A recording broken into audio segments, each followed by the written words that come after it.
First of all, oh my God, I miss your face. I know, you too. What's going on?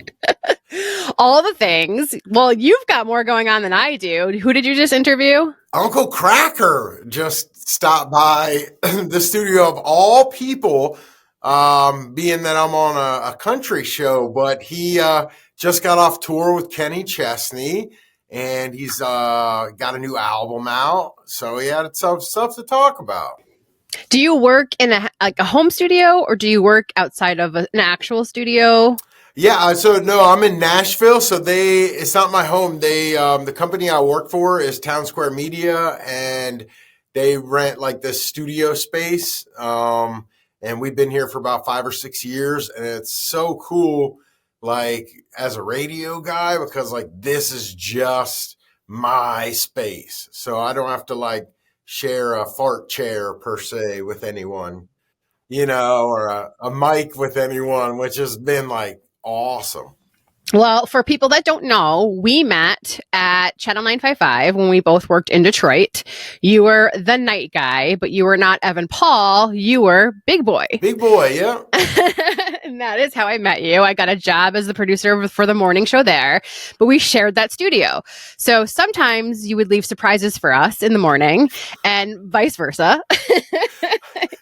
Definitely. I never knew what I was walking into at 3:30 in the morning. Definitely. I would imagine, there was a lot that happened at night. So it was so different that like whenever I would go into your guys' studio in the morning, I'd be like, wow, this is what it's like for like a real operation. Like, whoa. It was like, you had your own real operation though. I mean, you had already been doing radio for years prior to that, right? Yeah. So when we had met, that was in 2006, 7-ish. Yes. Yeah. So yeah, I started radio in 1998. I mean, you were 17 though, right? I was 17 when I started. So I graduated. My birthday was in high school was on like the day after the cutoff. So I graduated really early. So I was 17 when I graduated high school, and I was 17 when I enrolled in college. And where I went to college, they had a college radio station. And I just wanted to be on the radio, and I was still 17. Did you always just want to be on the radio? Do you know what I mean? Like how some people are like, I just want to be a doctor or an actor or whatever. Like, did you just always want to be on the radio? It's so weird looking back now, because in my head, no. But then looking back at all the things that led me here, it was apparent that I just didn't realize it until I guess God was like, you're going to do this. Because like looking back, there was always like, I just remember as a kid recording into my dad's little cassette thing with my brother. We would do like recordings of radio. We would do our own radio show. And then like, I remember, but I didn't think anything of it back then. And then like even further back, I just remember little things like when I was like 5 or 6, we used to live near the TV weatherman for a local news station. And my parents told me I used to like knock on his door and ask him what the weather would be. And then like, I remember like there's little parts of radio in my life. I know that's TV, but like when I was in high school, one of the baseball coaches on my team was Officer Brian Stickley. And he would do call-ins as the traffic guy while he was like our coach, and he would have the station vehicle out there. And I was always like, man, this is so cool, and in middle school, when we had like our IT technology class or whatever they called it then, there was a radio station that just broadcasted to the classroom. And that was like a part of like 1 week you played Sim City, 1 week you played the radio station. I just thought that was so fun. Again, didn't think anything of it. And then I found this college that was like really the only college I could get into. And they had a college radio station. And I was like, dude, this would be cool. And from day one, I was just like, I got to get on the radio. Did you take to it immediately, or was there a learning curve? Were you nervous at first? Because a lot of times, yes, it's a small room, but when you're live, like there's people listening. It can get into your head sometimes. Did you just block that out and were you just able to be yourself? How did you sort of manage the early days? It was weird. The first time I was ever on the radio, it was there was a girl doing her shift, and she asked me to do a crosstalk with her where I was in the room across from her, and we started talking. And I just remember calling my friends in the dorm, being like, "Dude, put the radio on. Put the radio on. Put the radio on." And I went to college in Western Carolina, and it was in a valley, and you couldn't get any other outside radio stations. And this was before iPods and stuff. And this was right as people were just starting to download off Napster.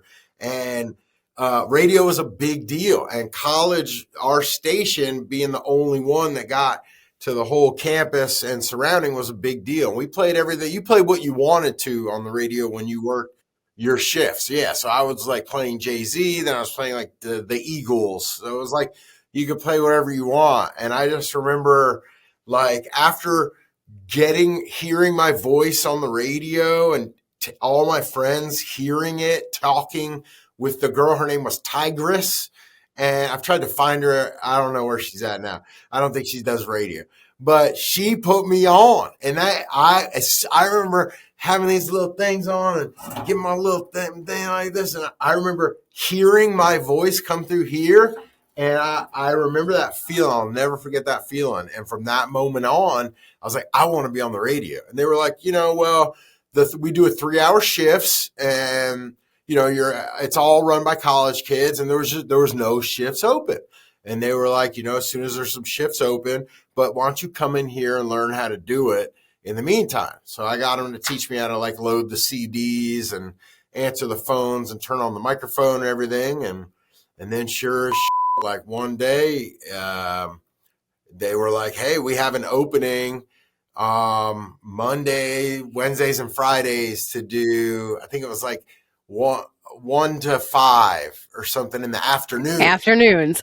Yeah. And I remember I had a class on those days until like 1:30 or 1:40. And I remember begging the student PD at the time to, like, we had just done automation, started it, and we were only using Winamp, and we were just loading up a playlist, and that was what was playing. I'd be like, dude, just leave it on for 50 minutes.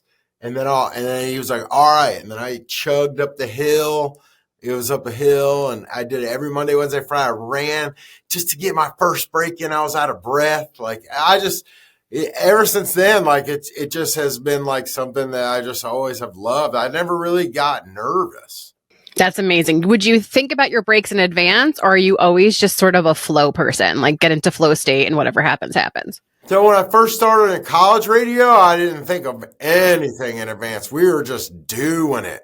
But then I got, over the summer of that year, I got a chance to go on in Charlotte, North Carolina on KISS 95.1 when I was 18. And it was like I was a board op just pressing the buttons when I came home in the summer. That's when I lived in Charlotte, North Carolina. And I got to go on the air there, and it was all different. So then I had to like forget everything I thought I learned, and I had to go down. They made me like, my program director was like,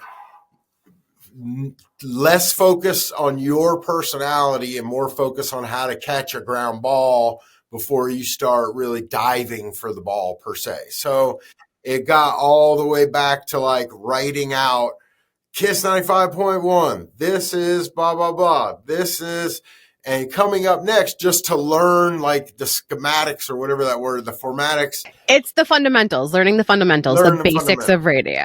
Yeah. So I had to like learn the basics of radio after I'd been on the radio. But in college, where the college had like 10,000 kids, so maybe like 2,000 ever were listening, on to a city in Charlotte, which at the time was like market 37, which was million people listening or whatnot. There was a lot of like, yo, you need to learn how to actually like hit before you get the bat, are you appreciative of that time where they were kind of like, let's rewind? Or do you think that by putting you in a box and not letting you like be yourself and do it your way, maybe they missed out a little bit? I was pissed. I was like 18, 19. Like I was pissed, but like there was like I needed it looking back, but like yeah, I was pissed because there was other jocks on the station that were like older that were just doing whatever they wanted, you know, and I just felt like I was just like just having to do like liners and read what they told me to. And I really wasn't able to develop a personality. It was so weird because I would go back to college and be on the air. And I was like this star on the college campus. Like I was like getting into like parties everywhere, free DJing frat parties. Like it was a whole crazy situation. And then when I got to the Charlotte, it was like, nothing. It was like I you know, so I had to like I don't know. It was, but I needed You had that. to pay your dues. I had to That's pay all. my dues, you know. So Big market dues. yeah, it was good. I needed to learn how to like be on the radio. So I looking back, like I feel like I wouldn't have made it anywhere if I didn't do that. Right. So let's talk about the road that radio takes a lot of us because it's a fickle business, right? And you've been to multiple markets. I mean, you mentioned Charlotte, Boise, Memphis, Detroit, New York, San Diego, Philadelphia, Portland, Detroit, and now you're back. Well, now you're in Nashville, right? Yeah, that's a lot. I think you got them all. I think I did. You're hosting Taste of Country Nights, which broadcasts live on more than 100 stations nationwide. Yeah, so it's, we're up to like 133 now. So it's like, yeah, it's kind of cool. It's a joint venture between Town Square Media. They have nationwide night shows that are just fully contained that they put on their stations. And then this one is picked up by a syndication partner that, so I'm on like 57 Town Square stations, and then the rest is through Compass Media. And it's just been amazing. Like it's the most fun I've ever had. It's been a lot of fun. Well, you've been through different genres of music. Yeah. Country hasn't always been the music genre that you've been a host of. Nah. So, which do you like the best? I mean, I guess that's a loaded question. You're working with country right now. Dude, I would say country 100%. Like, not just the music though. I've always found country artists still get radio.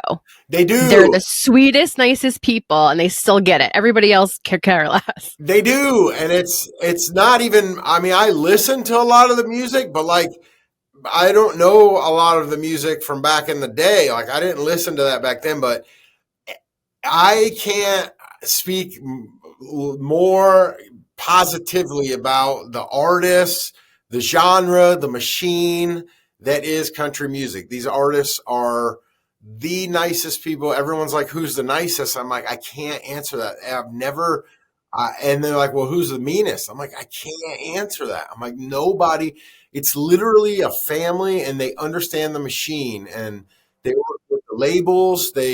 It's a well-oiled machine. There's like everything from like when, like as soon as an artist puts a song out, you know, they're going to be doing interviews, you know, they're going to tell you, give you all the assets you need. They're going to tell you when their push week is to get to the number one slot. Like it's a family. They invite you to everything. Like you're invited to any and every party. They send you things like all kinds of gifts and things. And they're just the nicest people. Like it's like you literally. Well, and you are in Nashville.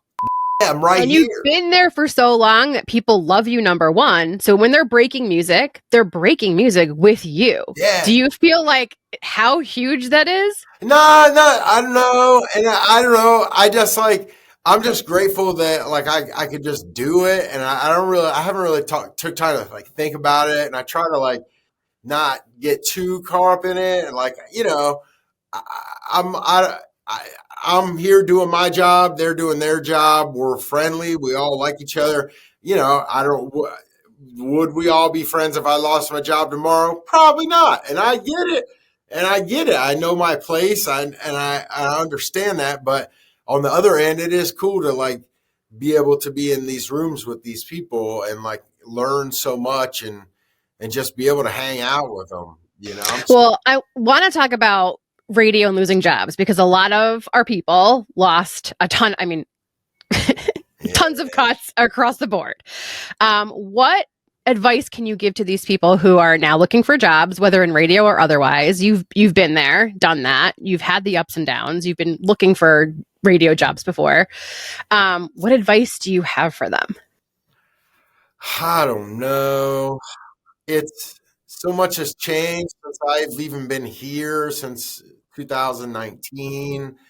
There's just I don't know. Okay. So like when I was coming up, you chased market size. Like you wanted to get to the biggest city you could. And I did that. It was fun. I got to New York City. Like, and I would never do that again, but it was fun to do. And it was fun at the time, but it was not, and it's not. And nowadays those jobs are few and far between because there's people like me that are plugged in there. And so I think the way to go now is to find a company like where I work at, like a company that believes in not just radio, but the digital aspect as well, that can mesh the two together. And not just that, but don't worry about what market you're going to go to. Go somewhere. If this is really what you want to do, just look at it as like a way to get through life without having a real job.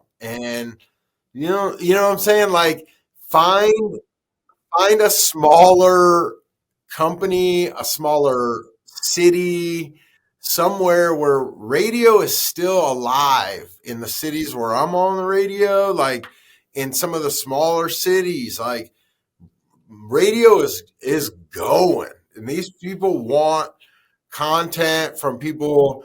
They just want good content. And it doesn't matter, if it's local or not. But I don't know. My advice would be to stay in the smaller cities where you can just be thankful that this is what you do for a job, get a nice livable wage, have fun, and it's great if you can find it. And if you're looking for work, I mean, it's tough work, but the only people really hiring are the smaller markets and the smaller companies. And if you want to get into the bigger markets, you just nowadays either have to know people, have an agent, have to have experience. But if you're just starting out, you just unfortunately can't be on the radio. That just can't be your job anymore. And when I first started, like that's what it was. Like you are a radio guy, and then the webcam came through and then this and then this and then this. And now if you're just a radio guy, you are more disposable than a razor. Like you have to. Well, what's so funny to me is radio DJs were the first influencers. Before influencers were influencers, before people were creating content or content creators, radio DJs and hosts were the first influencers. And so it's fascinating to me that companies aren't sort of doubling down on their hosts and their personalities to help them with a multimedia format and making money in different ways other than just radio ads on the radio. It's so weird to me. I think honestly, like radio just got messed up so bad that and it's like so on its way out, kind of, that they don't want to fix it. And everybody's just holding on, blaming everybody else. And I mean, I'm the same way. I'm holding on. I just want this to hold on until I can retire, never, and die. I just want to do this till I die. That's all I care about. And I think you're a beloved personality. I think that you're in your sweet spot, like where you're living, what you're doing. I think you found like the niche, basically. Yeah. But like your real name is Evan Rose, which is a beautiful name. Is Paul your middle name? Like where did Evan Paul come from? Paul's my middle name. So yeah, it's funny because when I worked in Detroit the first time, I was Big Boy, and even the second time I was Big Boy. But other than that, I used to go by Chunky. I lost a bunch of weight, And Not a bunch of weight. Like, explain how much weight you have lost. I lost like 275 pounds. And kept it off. Yeah, that was in 2013. Okay, we need to talk about this because your ability to not overeat, to stay on your schedule, to have created a foundation after the weight loss is fascinating to me. I'm a food addict. I have mental issues when it comes to food. Same. And it's like weird to say out loud, right? Because like people with like other addictions probably look at it like you're a food addict. What does that mean? But I have a real problem. I truly do. How did you lose the weight and how do you keep it off? How do you not resist? Like, how do you resist temptation? So I lost the weight by, I was like, one try that I tried 100 times. It was just my 100th try. Here we go. And this time it was like a bar that I ate, and like you eat like 2 bars. I don't remember what the latest fad was, but I remember coming home from my morning show in Philly, and I was like, man, I was like 500 pounds. I was like, man, I'm craving a salad. And I was like, I've never craved a salad, but I'm eating these bars. I'm like, so then I was like, I don't know. I just was like, I'm not going to do this bar diet. I'm going to do a salad diet. I just started making up my own diet, but I ate like a lot, quantities, but of like salad and like chicken and stuff like that. And I was like, I'm just going to do this. And I just started doing that and just stuck to it. And then like after 6 months, I went to the doctor and I had lost like 100 pounds. I didn't even know. And I was like, whoa. And then I was like, all right, like F this, I'm going. I'm not going back. Like I'm in now. The most I'd ever lost at the time was like 20 pounds, but I'm like, I'm going in. So then I was like, just kept adding to my diet, little things, anything that if I missed pizza, I found a way to make it so I could eat it. Like whether it was just like on a tortilla with fat-free cheese and there's always like a way to make it. I cut out like salt. I cut out all like white bread. There's a salt substitute that I've been using that all my doctors say is cool. It's just potassium. And there's so many ways to like do it. And yeah, once I lost the weight, I just kind of look at everything like that I'm like allergic to it, just kind of like an alcoholic does like a drink, so it's like, I don't really, and a routine, I try to stay on a routine, and I just. Well, you food prep too. I mean, you're great at food prepping. So you have something to grab, number one. Yep. Number two, I think you got addicted to the outcome, right? Yeah.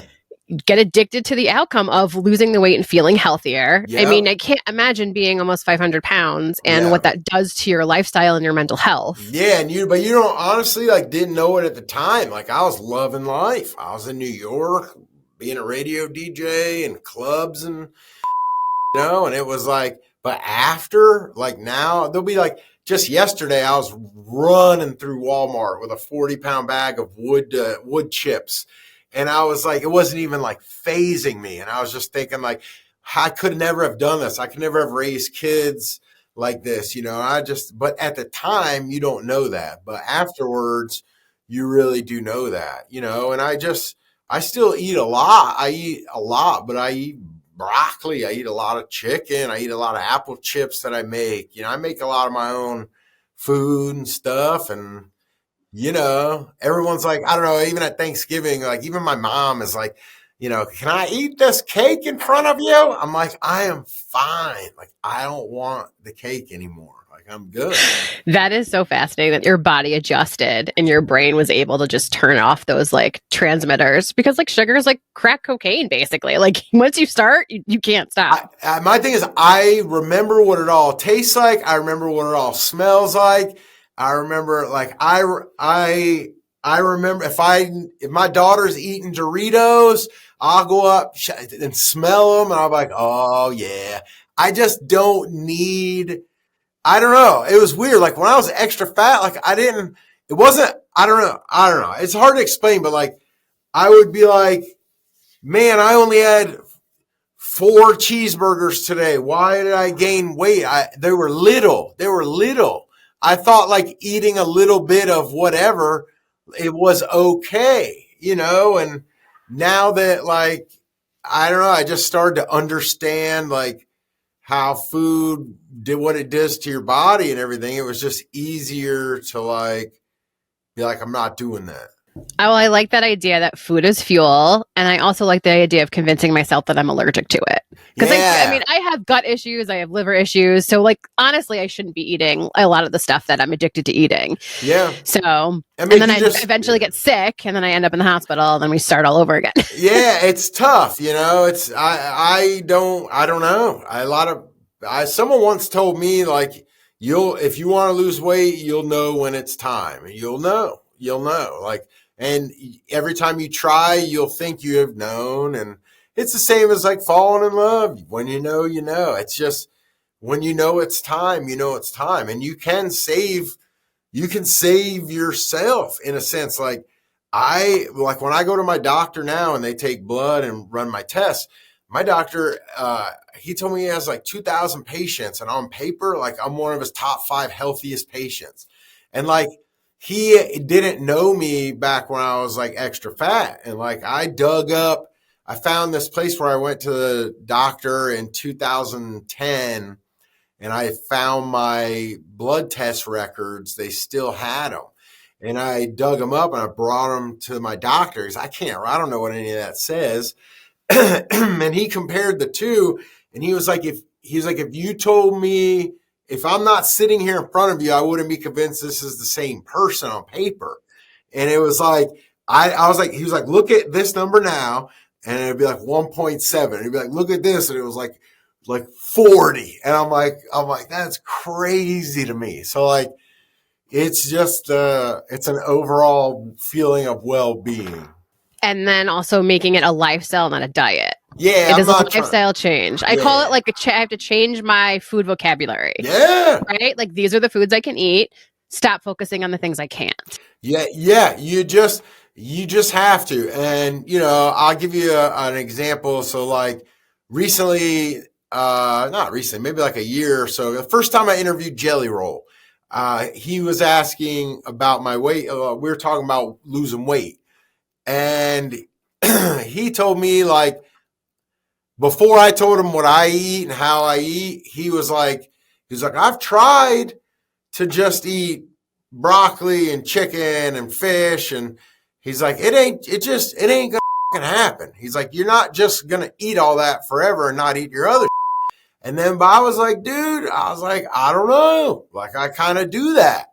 And then now, fast forward a year or so later, and Jelly Roll's lost 100 pounds. And the way that he is doing it is through eating better and changing his lifestyle. So the reason I'm telling this is, when you're in the thick of it, you might not realize that you can do it, but you can. And there's even people that are superstars like Jelly Roll that recently that I know that are doing the same thing that I did, that anybody can do it. Like, because I never thought I could lose a significant amount of weight and then keep it off, nor did I care to. Like, it was like, my name was Big Boy. Like, That's the thing. Your name was Big Boy and Chunky. Well, before I get back to the name, did you show Jelly Roll a picture of yourself at your fattest? Yeah. He was like, holy shit. Yeah, definitely. So do you think that maybe you got to him a little bit? That like, wow, like maybe I can do this? No, maybe. I don't know. Maybe, I'm making that a headline on social media. Yeah, I mean, hey, maybe us big guys, we're a fraternity. So like, we know. And that when I got my advice on when it's time to lose weight, it was from someone that had lost a bunch of weight that was also very big. So maybe there's something there. Maybe it's just big on big confidence. Well, I also think it's the baby steps become like the bigger steps, and you just have to focus on the baby steps. I think a lot of times, like, I'm always focused on like the 100 pounds I have to lose, instead of like, just eat the right thing now. Yeah, I make the right choice right now. Right. And see, I couldn't, when I was at like 500 pounds, those scales you get at Target don't go up. No. That was a benefit for me though, because when I first started this, the last time I'd ever go on a diet per se, I didn't know how much weight I was losing. I was just like, let's just go. And then it wasn't until I went to the doctor and stepped on a scale after 6 months, I saw I lost 100 pounds. I thought like their scale was wrong. And like, I had the nurses like, I turned my back. I'm like, you step on it. I won't look, but let me know if if it's right. And she was like, that's what I weigh. It's right. And I was like, there's no way. So were you happy to say goodbye to the big boy name and the chunky name? I don't think I was happy, but I wasn't like upset. I was just kind of like, whatever. Once I had like changed my name a bunch of times on the radio, after a while, I was just like, whatever. I was like, whatever. Yeah. Let's talk about falling in love. And you met your wife, Kristen, when you were working in New York City, right? Yeah. How did you guys meet? So she doesn't, I was on a pop station and she didn't listen to pop music. She listened to like rock or I don't know what they like alternative. She's more like alternative indie rock. Sad shit. Yeah. But I guess she was in the car with one of her friends who was listening to the radio station I worked on, which was a pop station. And I had made a joke about being fat because that was like my shtick on the air. And she heard it and I guess had like a thing for like bigger dudes or whatever and like messaged the radio station chat and was like, hey, don't ever change. You're fine just the way you are. So I was like, oh, thanks. And then, hey, hit me up on my Facebook, blah, blah, blah. So then she hit me up on Facebook and she was like not any of the other girls that were hitting me up on Facebook. No, she is so different than your type from when I knew you. Like, not to offend any of those girls, but she is nothing like who you were dating. No, yeah. So it was like crazy to me. So I at first didn't even think she was like real. So I like did the whole deal where like I was like make a video, say my name and stuff like that. And then we just started talking. And from that point on, we just been together and we've moved from New York City to California to Philadelphia to Portland to Detroit and now to here.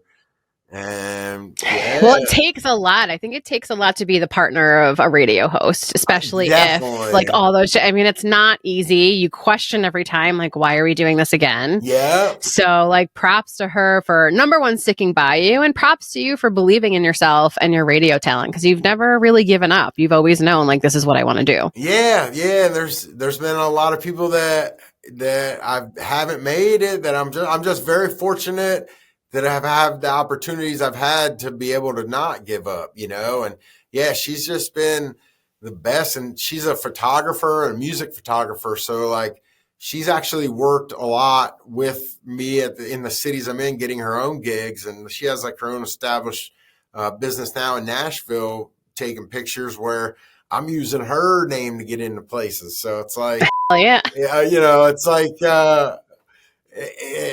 so hopefully we don't have to move again. But yeah, that was another part of like old school radio was that you had to move a lot. Yeah, they said don't pack your boxes. Yeah, say, don't unpack your boxes. Yeah, so I had to move so much, and now like this job came right when my daughter was born, and hopefully this will be one where I can slide under the radar and just kind of like die here. Just keep doing the thing.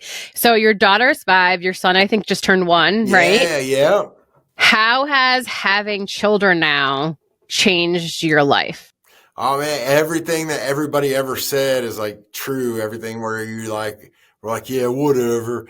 It's just everything just made me grow up. And it's like, there's like other things going on. I just remember like radio was like the deal in my life. Like there was nothing I wanted more all day, every day than to like do the radio. And now I'm like the radio, I still feel that way about it and still like writing editorial stories for the website, Taste of Country. But I just want to get home, man. I just want to hang out with my kids and like do all the stuff with my kids. And it's like, it just changed my life for the better. That's amazing. Yeah, no, yeah. Are you allowed to, in the show that you have now, bring like your personality and like your personal life, or is it really just more about the music and the artist? Are you allowed No, to mix yourself into it? yeah, totally. They let me do, and they have since day one, just whatever I want, and I just like to keep my show very like a mix between me working the second shift along with my listeners to us hanging out on the second shift with, Kenny Chesney, and stuff like that. So I incorporate like interviews into my show a lot, but I also incorporate like, my life. I mean, if anybody listens to the show, like, I don't know, I go on road trips a lot, like with my family. So I just like to picture when I go into like the truck stops and things like that, like the person working behind the counter, the person mopping, the trucker coming through, like that's who's listening. So it helps me like, I'm along on the shelf as they do the second shift. And so it's important to be yourself and talk about that, especially in country music, because we all just are living the same life in country music. It's, I'm Yeah. Well, not. and authenticity too. You can be nothing but yourself. Yeah, So yeah, exactly. It's just, and being in Nashville is totally crazy because they all live here. So it's like, you just can hang out and see them whenever. It's like the craziest thing.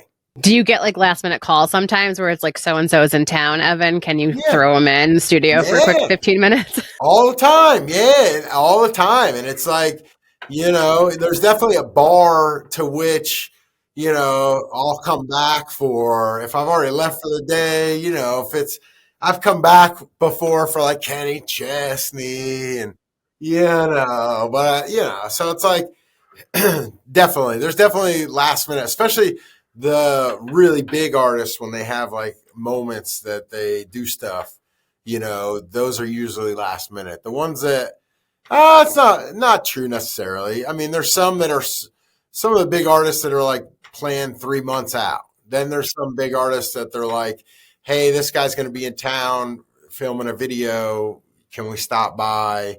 And I've just been grateful to work at this. It's like one of the biggest country outlets in the world, so it's like I'm just here, and they're coming to see the outlet and give their stuff. So I'm just here to get it from them. Well, also all the tools that you have now, because everybody has to be on air live, right? Yeah. You can record stuff, you can throw it on social media, you can throw it on the website, and at least still have like touchstones with the artist that you're interviewing or dealing with. So that's the best part, is that there's other ways to interview them beyond just the radio show, and then you just take the best clips and you throw them on the radio show and then you push to your website. Yeah, that's basically it. Like I do the interviews and we go through and parcel out which ones are going to be good for editorial on the website, and then I pick which ones would be good for over radio intros, and we plug them in. I love that. You pick what? Well, yeah.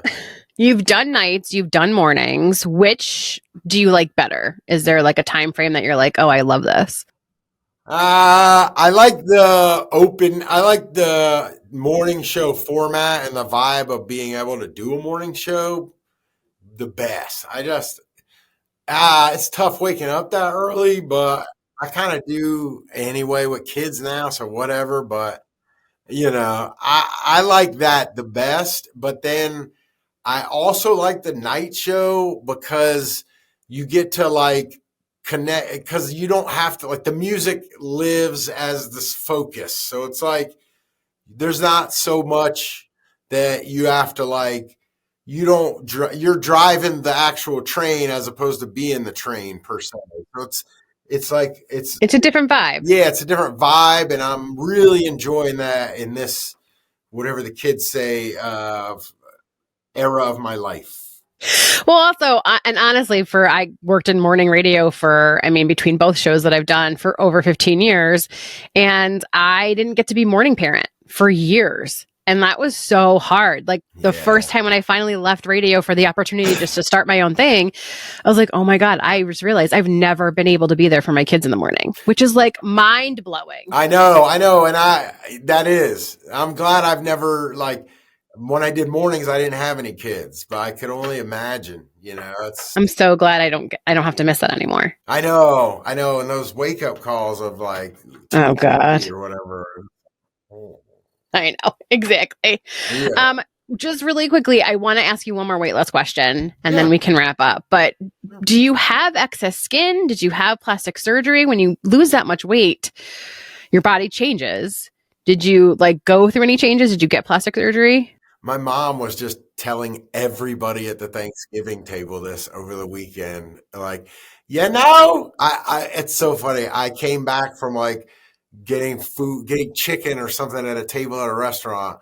And I came back and I just hear my mom going like, and he didn't, I don't know how, but he didn't have any excess skin.